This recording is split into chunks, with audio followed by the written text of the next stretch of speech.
Et la ville de Champigny-sur-Marne rend hommage à Linda de Souza, chanteuse emblématique qui a marqué plusieurs générations par sa voix et son engagement artistique. En reconnaissance de son parcours et de son influence culturelle, la ville va inaugurer le rond-point portant son nom ce dimanche 5 octobre à 11h à l'intersection de la rue de Bernaud et de l'avenue Ambroise Croizat. Je suis aujourd'hui avec le maire de Champigny-sur-Marne, Laurent Jeanne, et le fils de Linda de Souza, Jouan Lens. Bonjour à tous les deux. Bonjour. Bonjour. La première question que j'ai envie de vous poser, assez simplement, qui était Linda de Souza pour vous ? Écoutez, pour moi, Linda de Souza, c'était le trait d'union entre la France et le Portugal.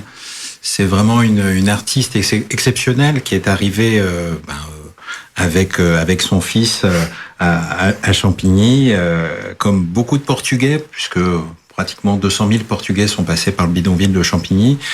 Et c'est une histoire à la fois locale, mais aussi une histoire nationale, parce que Linda de Souza, c'est moi le souvenir que j'en garde, au-delà d'un moment que j'ai eu avec elle un peu particulier, un jour lors d'une fête qui était organisée à Champigny. Je garde surtout cette image d'une grande artiste qui passait régulièrement le samedi soir dans les années 80-90 et qui enflammait la scène, en fait, qui enflammait les plateaux, notamment ceux de Michel Drucker. Alors, ça nous ramène à quelques années, mais c'est vrai que c'est ce trait d'union, c'est véritablement cela, parce que, vous voyez, l'immigration portugaise qui est venue en France, elle n'avait pas de voix, en réalité. C'est une immigration portugaise qui se cachait presque, d'ailleurs, parce qu'il y avait la PIDE, et donc, il y avait besoin d'une voix. Et en fait, cette voix, c'était Linda de Souza. Jouan, qui était Linda, votre mère, pour vous ? Moi, merci tout d'abord, monsieur le maire. Pour moi, c'était un petit peu un symbole et un porte-drapeau. En fin de compte, elle représentait, elle disait, vous parliez justement de ce silence, et je pense que c'était ça. Elle était la voix de ce peuple silencieux, en fin de compte. Et ce porte-drapeau, parce que, attention, ce qu'elle a vécu, ce n'est pas ni plus ni moins que des centaines de milliers d'immigrés. Et là, je vais même plus loin, c'est d'immigrés, pas seulement portugais. Donc, il y avait ce trait d'union, tout à fait. Et et c'était ça. Et puis, c'était ma mère. Et qu'avez-vous ressenti lorsque vous avez appris qu'une place allait porter le nom de votre mère à Champigny ? Écoutez, moi, d'abord, j'ai orgueilleux, voilà. Je pense que c'est ça. J'en suis persuadé qu'elle serait heureuse de ça, parce que la France, elle ne voulait pas, elle voulait rester en France. Et c'est pour ça que on a fait justement ce qu'elle avait vraiment, ce qu'elle désirait au plus profond d'elle. Donc c'était que la sépulture soit en France. Elle est enterrée à Gisors. Exactement. Et ça aussi, elle y tenait. Elle voulait vraiment que ce soit à Gisors. Donc, qui suis-je pour aller contre son envie ? Et oui, elle aurait été fière. Et moi, j'étais très fier. Et plus que ça, c'est encore une fois, c'est pour l'image justement de notre union avec la relation entre la France et le Portugal, parce qu'elle est très très forte. Et vous savez, aujourd'hui, comme vous le savez tous, je vis à Lisbonne, et il y a énormément d'expatriés français à Lisbonne. Et donc c'est génial, parce qu'il y a vraiment, on se sent bien. Eux, ils sont chez eux là-bas. Moi, je suis chez moi ici. Voilà, pour moi, c'est viscéral. Ça n'a pas d'autre sens. Et pareil pour eux là-bas. Donc, c'est encore une fois, je pense que le terme juste que disait Monsieur le maire, Laurent Jeanne, c'est exactement ça. C'est ce trait d'union qu'il y a entre nos deux peuples, si on peut dire comme ça. Et ça, c'est très fort. Et on parlait effectivement souvent de votre mère comme une ambassadrice, un trait d'union. On utilise ici le mot, une porte-parole de la communauté portugaise en France. Est-ce que c'était une image qui lui convenait ? Ah oui, puisque d'ailleurs, dans un de ses derniers albums, elle chantait en portugais toujours. Donc ça, oui, bien sûr, c'était en elle. Ah oui, complètement.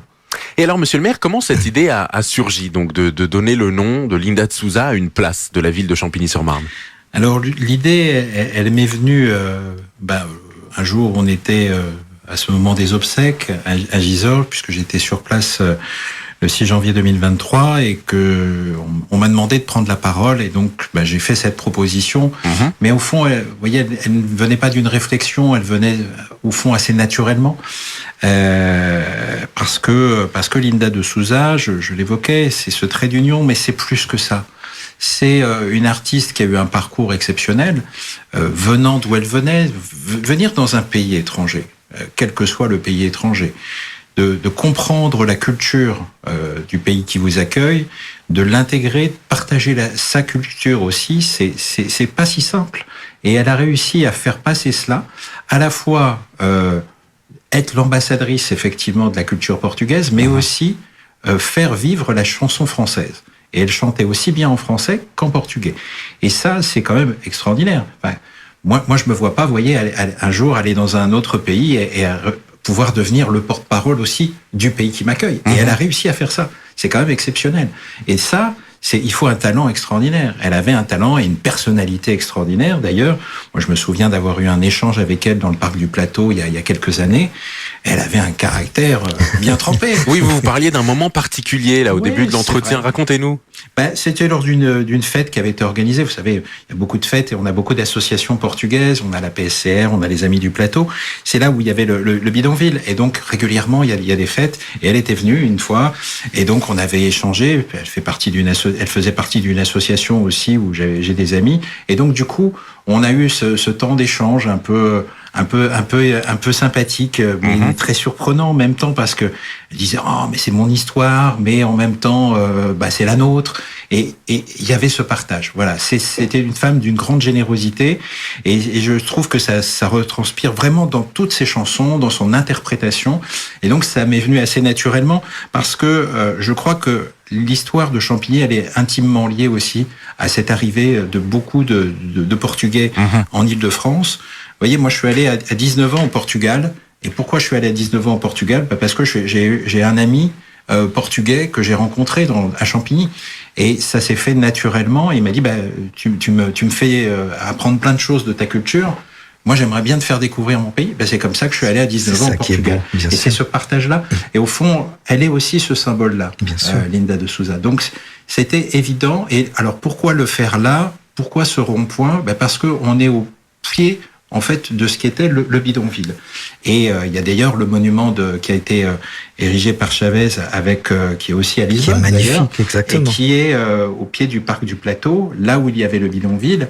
Et ce rond-point va devenir un rond-point assez particulier, puisque juste à côté, vous avez le centre de remisage et le poste de commandement du Grand Paris Express, c'est-à-dire toute l'infrastructure du Grand Paris Express. Et donc, en fait, aujourd'hui encore, beaucoup de Portugais font des liaisons régulières en bus, comme ça se faisait à l'époque, mais il y en a beaucoup aussi maintenant qui vont en avion. Oui. Et donc, en avion, vous avez le Grand Paris Express qui vous emmène à l'aéroport en moins d'une demi-heure, et après, vous êtes rapidement au Portugal. Donc, je trouve que c'était aussi à la fois l'histoire, et puis aussi les évolutions de la société. Exactement. Et vous savez, juste pour rajouter une chose, quand vous parliez justement que elle défendait aussi bien la culture française, parce qu'elle a eu les plus grands auteurs français qui lui ont écrit des chansons, et j'allais dire français, Monsieur Aznavour, qui lui a fait une chanson, Delano, etc., Michel Jourdan, qui nous a quittés assez récemment, etc., énormément de monde. Et puis, même pour moi, c'est aussi viscéral. Par exemple, mon fils, il s'appelle Michael, et j'ai tenu à ce qu'il y ait le tréma sur le E. Et ça, c'est quand même C-H-A-E tréma. C'est quand même français, vous voyez. Donc c'est pour ça que ce sont... ça va jusque-là. Ça, c'est nos racines. On est franco-portugais. C'est comme ça. Et très symboliquement, Champigny-sur-Marne a décidé de faire d'une place l'endroit qui portera le nom de Linda de Souza, pas une rue, pas une avenue, pas un endroit où l'on ne fait que passer, mais un endroit où l'on se rencontre. C'est une place. C'est ça. On retrouve ici l'idée du trait d'union. Exactement. Et puis encore une fois, je ne savais pas justement de l'Express qui allait, et c'est justement ce transport et on y va et on revient, et ça c'est très fort, c'est très beau. Cette place Linda de Souza est-elle la première en France, ou y a-t-il d'autres lieux dans le pays qui portent déjà son nom ? que vous le savez? À ma connaissance, non, c'est vraiment la première, oui. Et encore une fois, je pense qu'il n'y aura jamais un symbole aussi fort que celui-là. Donc, voilà, je ne vois pas une autre place qui pourrait avoir ce symbole aussi fort, en tout cas. Et donc cette place Linda de Souza qui sera inaugurée, je le répète, ce dimanche 5 octobre à 11h, à l'intersection donc de la rue de Bernot et de l'avenue Ambroise Croizat à Champigny-sur-Marne. Et si tu me permets, je voudrais en même temps, parce que vous avez parlé des associations, l'APCR. Donc l'association, et je tenais aussi, et ça voilà, plus particulièrement à remercier mon ami aussi Valdemar Francisco, des Amis du Plateau, parce que je sais qu'il y est aussi pour beaucoup de choses. Donc voilà, un grand abraço à elle et à Alice. Et puis c'est vrai que c'est un jour, le 5 octobre, qui a pas été choisi au hasard. Donc je pense que c'est aussi voilà, la République, ce qu'elle a donné pour la France, ce qu'elle a donné pour le Portugal, c'était assez naturel au fond qu'on ait ce lieu, et donc on sera ravis de recevoir l'ambassadeur et Joao dimanche. Oui, puisque l'événement effectivement sera honoré par la présence de l'ambassadeur du Portugal, mais aussi de la consul du Portugal, Francisco Ribeiro de Menezes, et Monica Lisboa. Exactement. Tout ça, c'est vraiment des gestes forts, des symboles forts, c'est des signaux beaux en même temps et qui sont qui unifient encore plus fort nos deux peuples, nos deux pays. Monsieur le maire, à l'heure où certains débats sur l'identité, l'immigration, l'autre, l'étranger divisent énormément, cette décision finalement est un acte hautement politique. C'est un acte qui est à la fois politique, mais ce qui est surtout, un respect à l'histoire. Un respect à l'histoire Joao vient de parler de nos deux peuples, et nos deux peuples, ils ont su se retrouver. Vous savez, ça a été une histoire douloureuse. Il faut reprendre l'ouvrage qui avait été fait par Tavares sur les baraques dans le bidonville de Champigny. Au départ, certains appelaient les Portugais les Tos ou les Portos. Il y avait une réticence. Et au fond, parce qu'il y avait surtout de la méconnaissance. Mais on n'a pas qu'un coq en commun. On a aussi une façon de vivre en commun qui fait que nous avons tellement de choses à partager. Nous avons des valeurs communes. Et c'était au fond tout naturel. Il y a toujours le temps de la rencontre qui peut être parfois un peu compliqué. Mais au fil du temps, les choses se sont faites très naturellement. Et aujourd'hui, il y a tellement d'échanges entre nos deux pays, entre nos deux peuples. Il y a aussi beaucoup de couples qui se sont formés. Et voilà, c'est assez naturel. Donc c'est à la fois de dire, on reconnaît qu'il y a cette histoire qui est importante, et tout l'étendard que peut représenter Linda de Souza, et de dire que nos deux peuples ont encore de belles choses à construire. Je crois que c'est la revendication politique, elle est aussi sur la construction d'une Europe qui a besoin de se renforcer, et c'est ça avant tout le message. Et c'est vrai que Linda de Souza était une belle ambassadrice de l'Europe. Une réaction, Joao? Alors moi je vois vos paroles parce que je les fais miennes, vraiment. Et je pense qu'il y a aussi le mot respect. On se respecte, et ça c'est fondamental. Et voilà, le mot respect, je pense qu'aujourd'hui, il devrait être encore plus être respecté, j'allais dire. Plus ancré dans notre société. Pouvez-vous donc nous décrire à quoi ressemblera donc l'inauguration de dimanche? Quels sont les temps forts prévus? Alors, il y aura le temps des discours officiels, puisque c'est une inauguration tout à fait officielle, et donc les prises de parole qui se feront classiquement. Il y aura aussi une prise de parole de ma part, mais une prise de parole de l'ambassadeur. On aura aussi un moment d'interprétation, et je remercie Joao qui a accepté de faire un moment hommage aussi à sa maman dans ce temps d'inauguration. Les associations qui ont effectivement les Amis du Plateau et la PSR, qui sont deux très anciennes associations qui ont été au fond les premières associations qui ont été créées dans le quartier du Plateau, qui sont aussi porteuses de cet héritage-là. Et souvent dans les nouvelles générations, elles ne connaissent pas forcément cette histoire. Donc on aura ce moment un peu officiel, et puis l'inauguration de la plaque. Alors il se trouve que cette place, ce rond-point est en travaux pour faire un rond-point à la hollandaise, avec les vélos des voies qui vont cyclables, pouvoir passer autour, et ça va être un lieu de flux extrêmement important puisqu'il y a la gare à côté du Grand Paris Express qui ouvrira dans 1 an et demi. Et donc là, il y a un peu de travaux. Donc on a une zone à côté qui est celle où il y a déjà le monument de Chavez qui est à côté. Donc on fera l'inauguration à cet endroit-là. Et puis par la suite, on en a convenu avec une des associations. On aura aussi une statue de Linda sur cette place. C'est magnifique. Voilà, les gens pourront la voir tous les jours. C'est magnifique. Et cette statue, elle arrivera à quand ? On a des dates ? Faut le temps de la faire. Et alors comment Champigny-sur-Marne comment la ville a-t-elle associé les habitants, les associations, vous en parlez, la diaspora à cette décision ? Alors on a passé l'information depuis 2 ans maintenant qu'on allait faire cet événement. Alors on l'a un petit peu décalé puisqu'on avait un petit espoir que le président de la République vienne. Il m'avait dit qu'il essaierait de venir. Bon, la situation politique est un peu compliquée au Portugal comme en France et donc ça n'a pas été possible. Mais on est ravis d'avoir l'ambassadeur qui sera à nos côtés. Et donc on a informé via les associations et puis. Je dois dire que ça s'est diffusé assez largement. J'ai eu l'occasion d'en parler avec Civica, qui est l'association des élus franco-portugais, et donc ça s'est diffusé. Je sais déjà, j'ai beaucoup de gens qui m'ont dit, on va venir. On n'est pas à côté forcément, mais on va venir parce que nous aussi, c'est notre histoire. C'est celle de l'histoire de l'immigration portugaise. Et puis beaucoup quand même sont passés par Champigny.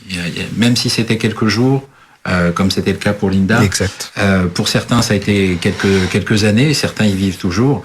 Donc c'est vraiment une histoire qui est très partagée. Et vous voyez, un jour, j'étais dans une réunion à Paris où l'ambassadeur avait invité toutes les associations. Il a cité une seule ville, hormis des villes portugaises, il a cité Champigny. Ouais. Donc je crois que la symbolique, elle était évidente. La ville la plus portugaise de France, finalement. Bon, après Lisbonne et Porto, il y a Champigny. Oui, c'est vrai que la mémoire de l'immigration portugaise fait partie intégrante de l'histoire de Champigny. Tout à fait, ouais. Tout à fait. C'est vraiment notre histoire. C'était un moment à la fois douloureux mais riche. C'est ce que je vous disais. Moi, j'aurais pas pensé à aller au Portugal à 19 ans, mais c'est parce que j'ai rencontré des enfants d'immigrés portugais qu'on a partagé, mais comme c'est le cas de beaucoup de Français, on avait l'école du Plateau qui a changé de nom par la suite, mais où les gens se rencontraient et puis les enfants n'étaient pas encore accueillis, puis ils l'ont été, et puis tu es qui, quelle est ton histoire? C'est comme ça qu'au fond ces histoires se sont nouées et que aujourd'hui on a un partage qui est extraordinaire.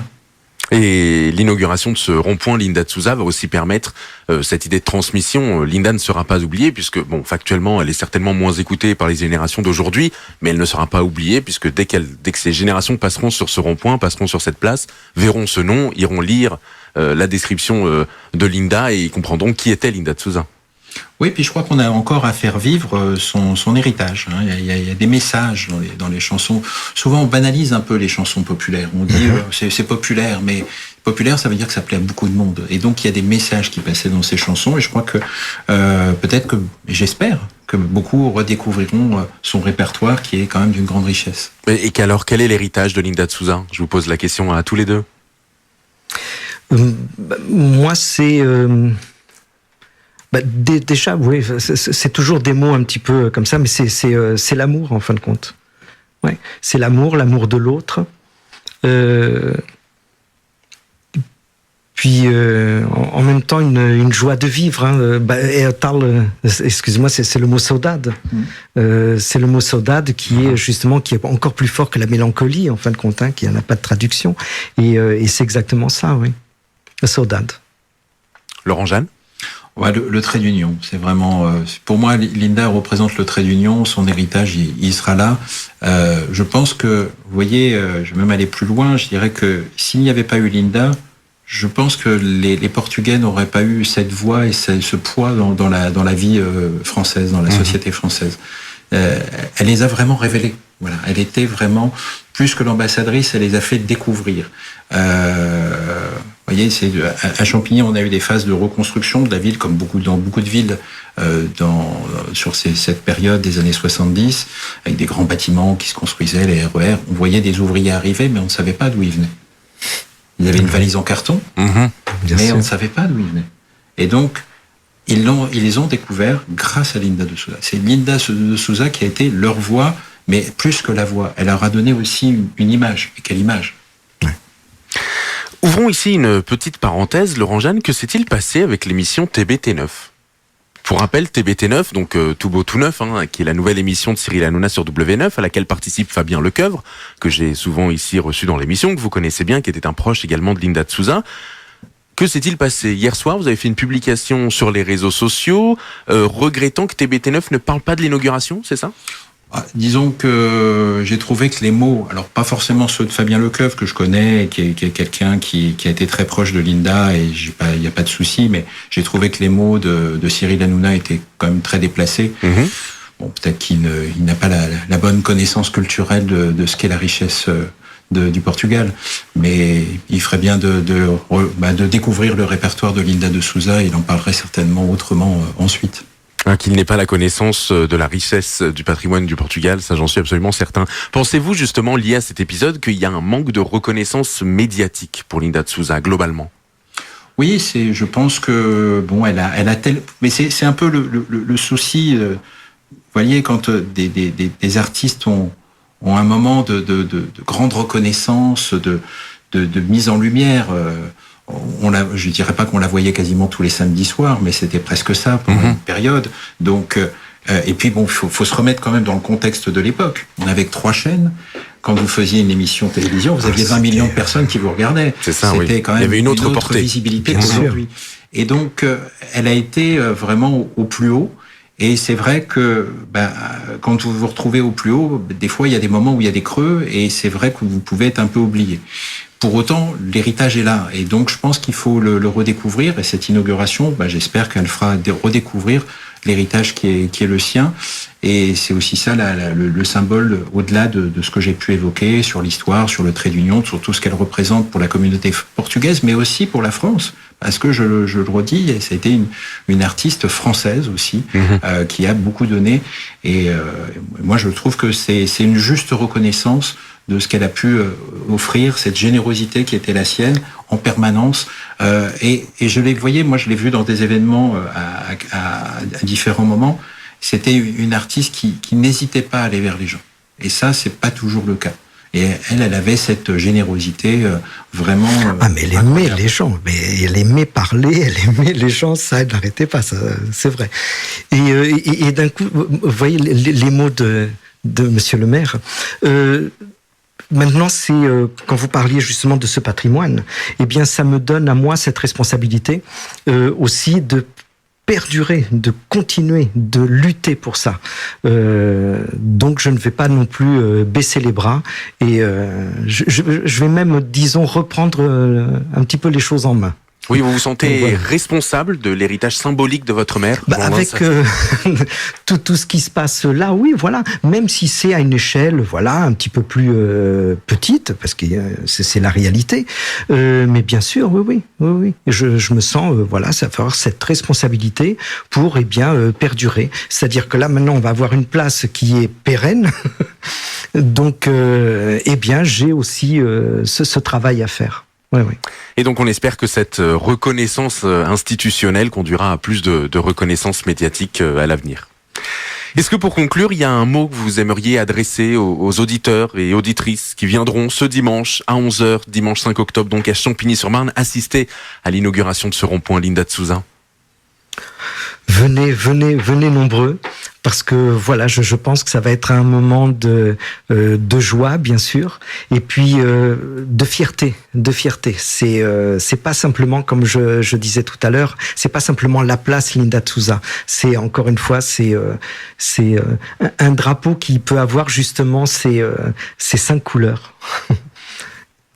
Monsieur le maire ? Écoutez, tout le monde est le bienvenu pour partager. Je crois que Linda était une femme généreuse, on l'a dit, et qui avait le partage au cœur. Et donc, c'est notre façon aussi, au-delà de l'image institutionnelle, de l'importance institutionnelle de cette inauguration, c'est aussi ce partage qu'on veut avoir avec tous ceux qui seront présents. Et donc Champigny-sur-Marne célèbre une figure emblématique de la musique portugaise, Linda de Souza. C'est ce dimanche 5 octobre à 11h. à l'intersection de la rue de Bernaud et de l'avenue Ambroise Croizat à Champigny-sur-Marne très précisément. Quittons-nous donc avec la douce voix de Linda de Souza. Une fille pleurait en passant la frontière, ses illusions perdues et sa patrie qu'elle a laissée derrière. Un garçon qui passait, la prenant par la main, lui dit ne pleure pas, va, tout s'arrangera, tu oublieras demain. J'avais une maison blanche à côté de la mer, j'avais des amis, j'avais le soleil, j'avais tant de choses merveilleuses que je perds, et le sourire de mon père. Radio Alpha.